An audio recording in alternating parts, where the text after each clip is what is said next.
दोस्तों का राजू, बड़ों का बाबू, छोटों का भैया।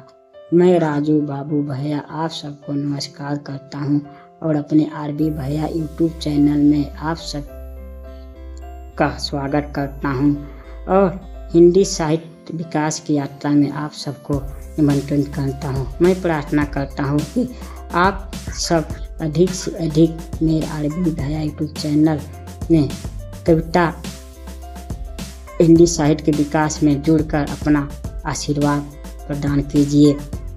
मैं आप लोगों के लिए अपने आरबी भैया यूट्यूब चैनल पर हिंदी की कविताएं अपलोड कर रहा हूं। अभी तक 70 से अधिक कविताएं अपलोड कर चुका हूं। मैं आप लोग से विनती करता हूं कि आप लोग मेरे आरबी भैया यूट्यूब चैनल पर जाके अधिक से अधिक मेरे वीडियो को देखकर लाइक कीजिए, शेयर कीजिए और मेरे चैनल को सब्सक्राइब कीजिए ताकि आप लोगों का प्रेम मुझे मिल सके और मेरा चैनल विकसित कर सके।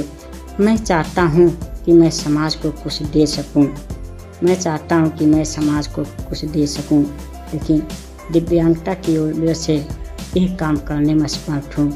इसलिए मैं अपने अंदर जो थोड़ा बहुत ज्ञान है कोई कविता, कहानी, शायरी, गीत आदि के माध्यम से आप लोगों को देना चाहता हूं और आप लोग से अधिक लोगों से मैं जुड़ना चाहता हूं और अधिक से अधिक लोगों का प्रेम पाना चाहता हूं। यदि मेरी रचनाओं में से एक भी रचना किसी को पसंद आ गई, किसी महालेखक को, किसी महाकहानीकार को, किसी प्रकाशक को, यदि मेरी कोई भी रचना किताब छप गई तो मेरा परिश्रम सफल हो जाएगा और मैं धन्य हो जाऊंगा। इसी उद्देश्य से मैं अपना आरबी भैया यूट्यूब चैनल बनाया हूँ ताकि मैं अपने द्वारा लिखे गए रचनाओं को इस पे अपलोड कर सकूँ।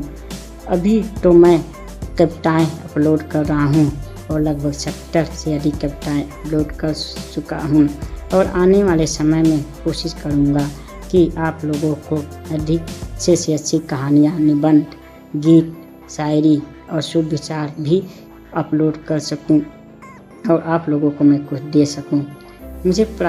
आप लोगों से मैं विनती करता हूं कि आप लोग मेरी कविताओं को अधिक से अधिक सुनिए और पढ़िए और उससे ज्ञान, प्रेरणा, चेतना जो भी मिलता है उसे ग्रहण कीजिए और मुझे मेरी वीडियो को लाइक करके, शेयर करके, कमेंट करके मुझे अपना विचार व्यक्त कीजिए कि मैं आप लोगों के दिल में कुछ जगह बना पा रहा हूँ या नहीं। अभी तक तो मुझे आप लोगों की अधिक प्यार नहीं मिल सका है क्योंकि हमारे चैनल को 2 महीने हुए हैं और अभी तक 50 सब्सक्राइबर भी नहीं हुए हैं। इससे पता चलता है कि लगता है इस भारत या संसार में हिंदी की कविताएं, रचनाएं पढ़ने या सुनने वाले बहुत कम हो गए हैं। लेकिन मुझे विश्वास है मैं एक दिन ज़रूर आप लोगों के दिल में हिंदी कविताओं, कहानियाँ और हिंदी रचनाओं को पढ़ने के लिए जागृत कर सकूँगा और एक दिन मैं आप लोगों के दिल में अपना जगह बना सकूँगा। इसी आशा से मैं परिश्रम कर रहा हूँ और अपने आरबी भैया यूट्यूब चैनल पर नई कविताएं अपलोड कर रहा हूँ। आज मैं एक नया कविता आप लोगों को सुनाने जा रहा हूँ जिसका शीर्षक है छोटा सा पल। इस कविता में छोटा का महत्व बताया गया है कि किसी को छोटा नहीं समझना चाहिए कि छोटा ही बड़ा हो जाता है और किसी भी प्रकार का छोटा हो, पाप छोटा हो गया तो कभी बड़ा पाप में बदल जाएगा, पुण्य कभी छोटा हो गया तो बड़ा पुण्य में बदल जाएगा। इसलिए कोई भी किसी भी कार्य को छोटा समझकर को अनदेखी नहीं करना चाहिए और छोटा से छोटा कार्य करने से कतराना नहीं चाहिए। हो सकता है आपका एक दिन छोटा ही कार्य आपका बड़ा कार्य बन जाए और समाज के लिए एक प्रेरणा बन जाए। इसलिए आपको अपने बस में जो हो छोटा से छोटा भी कार्य समाज के सामने करके दिखाना चाहिए और छोटे से छोटे भी पाप या बुराई को अपने से दूर भगाना चाहिए, ताकि हमारा समाज शुद्ध, स्वस्थ और विकसित बन सके। इसी उद्देश्य से मैं आप लोगों को एक कविता सुनाने जा रहा हूँ, जिसका शीर्षक है छोटा सा पल। यदि आप लोगों को मेरी एक कविता पसंद आए तो मेरे वीडियो को अधिक से अधिक लाइक, शेयर और मेरे चैनल को सब्सक्राइब करके अपना सहयोग अवश्य दीजिए। और मैं प्रार्थना करता हूँ आप लोग मेरे वीडियो को शेयर अवश्य कीजिए और मेरे चैनल को सब्सक्राइब अवश्य कीजिए, ताकि मेरी ये कविताएँ अधिक से अधिक लोगों तक पहुँच सके और अधिक से अधिक लोगों का हिंदी साहित्य के प्रति दिल में जगह प्रेम भाव जगा सके। आप लोग मेरी कविताओं को ध्यान से सुनिए। हो सकता है मेरी कविताओं में रोमांचकता ना हो, ये तो मेरी स्वयं की मजबूरी है, क्योंकि मैं दिव्यांग हूँ। ना सिर्फ चल तो पाता नहीं, ठीक से बैठ भी नहीं पाता और आँखों में भी कुछ दिक्कत है।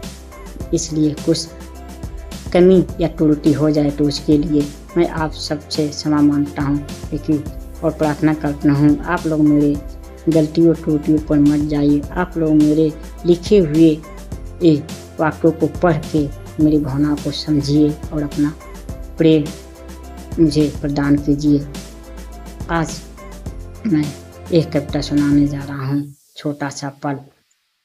छोटा सा पल को समझना ना पल छोटा, छोटा सा पल को समझना ना छोटा, पल पल से ही समय बड़ा होता, पल पल से ही समय बड़ा होता, पल से दिन महीना साल सदिया होता, पल से दिन महीना साल सदिया होता।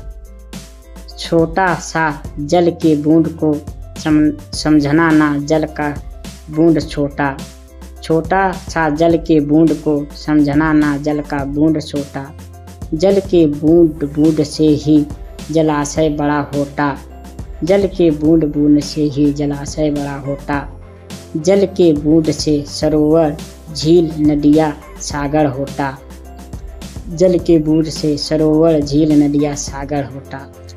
छोटा सा कण को समझना ना कण छोटा, छोटा सा कण को समझना ना कण छोटा, कण कण से ही पहाड़ बड़ा होता, कण कण से ही पहाड़ बड़ा होता, कण से टीला पहाड़ी ऊंचा पर्वत होता, कण से टीला पहाड़ी ऊंचा पर्वत होता। छोटा सा पौधा को समझना ना पौधा छोटा, छोटा सा पौधा को समझना ना पौधा छोटा, पौधा पौधा से ही वृक्ष बड़ा होता, पौधा पौधा से ही वृक्ष बड़ा होता, पौधा से बगीचा जंगल विशाल होता। छोटा सा दया को समझना ना दया छोटा, छोटा सा दया को समझना ना दया छोटा, दया दया से ही समाज का कल्याण बड़ा होता, दया दया से ही समाज का कल्याण बड़ा होता। दया से मानव देवता भगवान होता, दया से मानव देवता भगवान होता। छोटा सा ज्ञान को समझना ना छोटा ज्ञान, छोटा सा ज्ञान को समझना ना ज्ञान छोटा, छोटा सा ज्ञान को समझना ना ज्ञान छोटा। ज्ञान ज्ञान से ही समाज में रोशनी होता, ज्ञान ज्ञान से ही समाज में रोशनी होता। ज्ञान से मानव ज्ञानी ज्ञानवान महाज्ञानी होता, ज्ञान से ही मानव ज्ञानी ज्ञानवान और महाज्ञान होता। छोटा सा भूल को समझना ना भूल छोटा, छोटा सा भूल को समझना ना भूल छोटा, भूल भूल से ही अपराध बड़ा होता, भूल भूल से ही अपराध बड़ा होता। भूल से बुराई पाप अत्याचार कुकर्म होता, भूल से बुराई पाप अत्याचार कुकर्म होता। छोटा सा पल को समझना ना छोटा पल छोटा, छोटा सा पल को समझना ना पल छोटा, पल पल में ही अनर्थ बड़ा होता, पल पल में ही अनर्थ बड़ा होता, पल में ही बहुत कुछ मिलता बहुत कुछ खोता, पल में ही बहुत कुछ मिलता बहुत कुछ खोता।